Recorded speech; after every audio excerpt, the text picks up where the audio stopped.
भाजपचे मंत्री मंगलप्रभात लोढा म्हणतात की काँग्रेसचे आमदार असलम शेख आणि अमीन पटेल यांच्या मतदारसंघामध्ये 5,000 पेक्षा जास्त बांगलादेशी आणि रोहिंग्या आहेत। अरे बाबा मंगलप्रभातजी, सरकारमध्ये कोण आहे? तुम्हाला या बांगलादेशींना त्यांच्या घरी पाठवण्यासाठी, त्यांच्या देशी पाठवण्यासाठी रोखलं कोणी? हे विसरलात का की भारतीय जनता पक्षाचा अल्पसंख्याक मोर्चाचा एक अध्यक्ष हा बांगलादेशी निघाला होता आणि या बांगलादेशी आणि रोहिंग्याबद्दल तुम्हालाच अधिक प्रेम आहे, कारण त्यांचा उपयोग तुम्हाला ध्रुवीकरणाच्या अजेंडासाठी करता येतो। आणि खऱ्या अर्थानं पाहायचं झालं तर यूपीए सरकारच्या कालावधीमध्ये 2005 ते 2013च्या या कालावधीत 88,792 बांगलादेशींना आम्ही परत पाठवलेला आहे काँग्रेसच्या नेतृत्वात। आणि तुमच्या कालावधीमध्ये काय झालंय? 2014 ते 2019 मध्ये केवळ 2566 बांगलादेशींना तुम्ही परत पाठवले आणि त्यानंतर आकडाही देण्याचं जवळपास बंद केलेला आहे।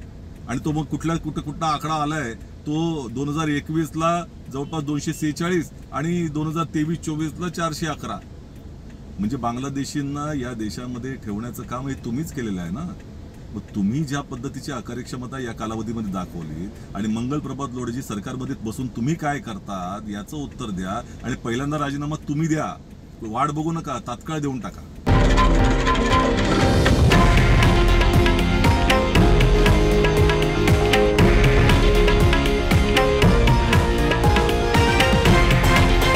हे आहे देशातील नंबर 1 न्यूज नेटवर्क आणि आपण पाहत आहात TV9 मराठी, एकमेव।